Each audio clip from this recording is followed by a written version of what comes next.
그 후에 그가 나를 데리고 문에 이르니 곧 동쪽을 향한 문이라.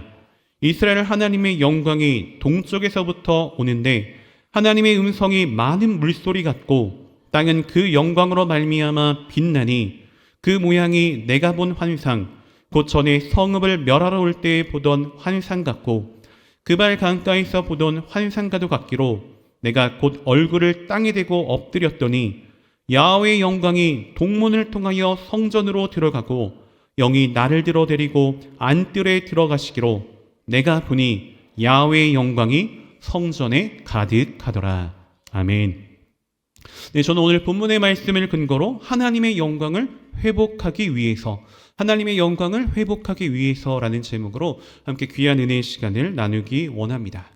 네, 여러분 계속해서 은혜를 나누고 있는 이 에스겔서의 말씀들은 바벨론의 포로로 끌려간 이스라엘 백성들에게 주어진 하나님의 사랑의 메시지들입니다. 사실 에스겔 선지자는 바벨론의 포로로 잡혀간 제사장이었습니다. 또한 그는 예루살렘 성전에서 하나님의 영광이 떠나는 것을 목격했던 그러한 인물이기도 했습니다. 자, 여러분, 성전이라고 하는 곳은 하나님께서 거하시는 거룩한 장소입니다. 하나님께서 거하시는 거룩한 장소이지만 이스라엘 백성들이 반복적으로 죄를 짓다 보니 이 반복적인 죄악으로 인하여서 하나님의 영광이 그 성전을 떠나실 수밖에 없었던 것입니다. 그리고 그로 인하여서 성전은 어떻게 됐습니까? 예루살렘 성전은 처참하게 파괴되고 말았고 무너져 내리고 말게 되었던 것입니다. 또한 포로로 잡혀간 이스라엘 백성들은 그로 인하여서 어떻게 되었어요? 엄청난 절망과 신음과 탄식 속에 깊은 낙심 가운데 잠길 수밖에 없게 되었던 것입니다. 하나님께서 우리를 버리셨구나. 우리는 이제 아무것도 할 수 없구나. 우리는 이제 끝이다. 그들의 마음 또한 무너져 내린 성전과 다를 바가 없었다라는 것입니다. 그런데 여러분, 오늘 우리가 읽은 본문은 바로 이러한 절망에 탄식하는 신음의 상황 가운데 주어진 놀라운 희망과 소망의 메시지가 된다는 것입니다. 에스겔 43장 1절에서 5절, 오늘 본문은 하나님의 영광이 성전으로 다시 돌아오겠다는 기쁨의 환상을 보여주는 메시지입니다.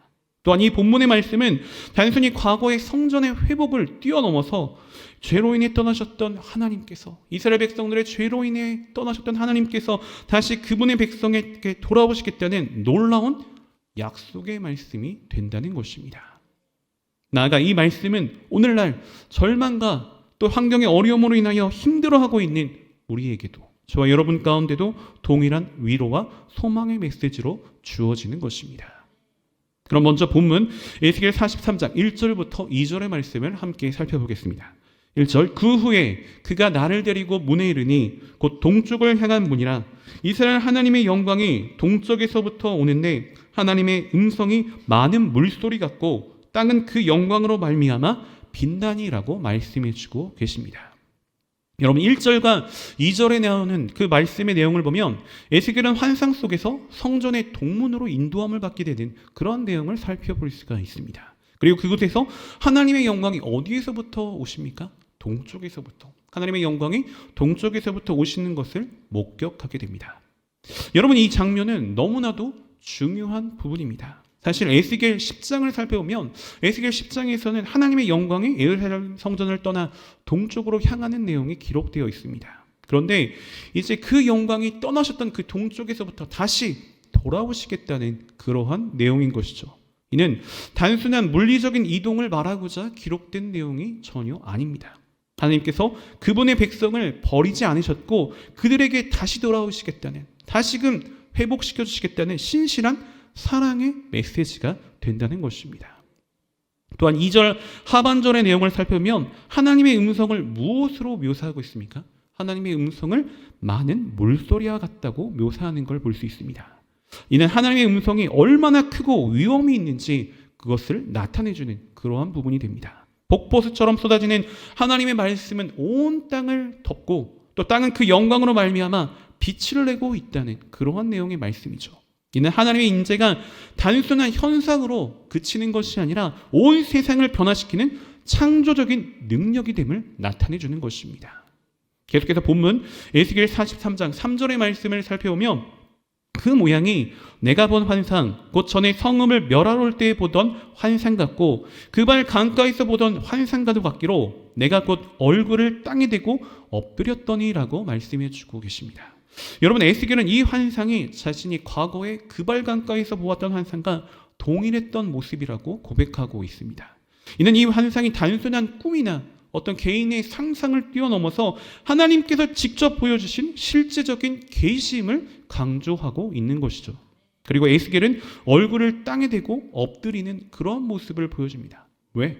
무엇 때문에 땅에 그의 얼굴을 엎드렸을까요? 무엇 때문에 엎드린 것입니까? 하나님의 압도적인 영광과 거룩하심 앞에서 인간이 취할 수 있는 유일한 방법은 무엇이죠? 그분을 경외하는 모습을 나타내는 것입니다. 하나님을 경외하는 것이 지식의 근본이 되는 것이죠. 여러분, 우리는 종종 하나님을 너무 가볍게 여길 때가, 가볍게 생각할 때가 참으로 많습니다. 우리의 삶의 주인이신 하나님이신데 그런 하나님을 필요할 때만, 내가 필요한 그 순간에만 찾을 때가 얼마나 많았습니까? 그러나 에스겔의 이러한 반응은 우리에게 주는 메시지가 분명한 것입니다. 하나님을 어떻게 해야 된다고요? 내가 필요할 때만 찾는 그런 하나님이 아니라 하나님을 경외하는 모습으로 우리가 주님 앞에 나아가야 한다는 것입니다. 그분의 임재 앞에서 우리의 모든 교만한 모습들이 무너져 내려야 한다는 것입니다. 계속해서 에스겔 43장 4절에서 5절의 말씀을 살펴보면 야훼의 영광이 동문을 통하여 성전으로 들어가고 영이 나리를 들어 데리고 안뜰에 들어가시기로 내가 보니 야훼의 영광이 성전에 가득하더라. 아멘. 여러분, 하나님의 영광은 동문을 통하여서, 떠나셨던 이 동문을 통하여서 다시 성전으로 들어오셨습니다. 그리고 에스겔은 성령의 인도하심 가운데 성전 안뜰로 향해 들어가게 되는 것을 볼 수 있습니다. 여러분, 이것이 또 우리에게 의미하는 바는 무엇일까요? 우리 인간이 하나님의 영광, 이 하나님의 영광을 목격하기 위해서는 누구의 도움이 필요하다는 것입니까? 성령의 도우심이 반드시 필요하다라는 것입니다. 여러분, 우리의 힘만 가지고선, 우리의 능력만 가지고선 절대 하나님의 깊은 임재 가운데로 우리가 들어갈 수가 없습니다. 반드시 하나님의 영이신, 보혜사이신 성령의 도우심이 필수적으로 필요하다라는 것입니다.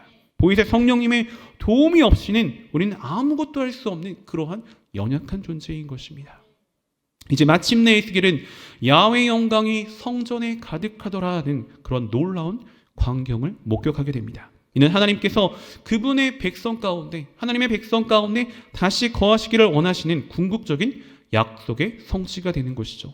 성전이 파괴되고 포로로 끌려갈 수밖에 없었던 이스라엘 백성들의 이 절망적인 상한 마음 가운데 이보다 더 큰 위로와 또 소망의 메시지는 없었을 것입니다. 여러분, 이스라엘 백성이 겪었던 이 포로 생활과 같이 우리도 죄와 고통으로 인하여서 하나님과 멀어질 때가 종종 있습니다. 우리의 마음이 무너져 내리고 영적으로 황폐해지는 그런 순간에 처할 때가 있다는 것이죠. 그러나 하나님은 절대 그러한 순간에도 우리를 버리지 않으셨습니다. 에스겔에게 성전으로 돌아오시는 그런 놀라운 영광의 모습을 목격하게 해주셨듯이 하나님께서는 오늘도 우리에게 돌아오시길 간절히 원하고 바라고 계신다는 것입니다. 우리가 죄를 회개하고 내가 알고 지은 죄, 모르고 지은 죄, 이 모든 것들을 회개하고 하나님을 찾을 때, 거룩한 모습으로 하나님을 찾을 때 하나님은 가장 먼저 우리에게 다가와 주신다는 것입니다.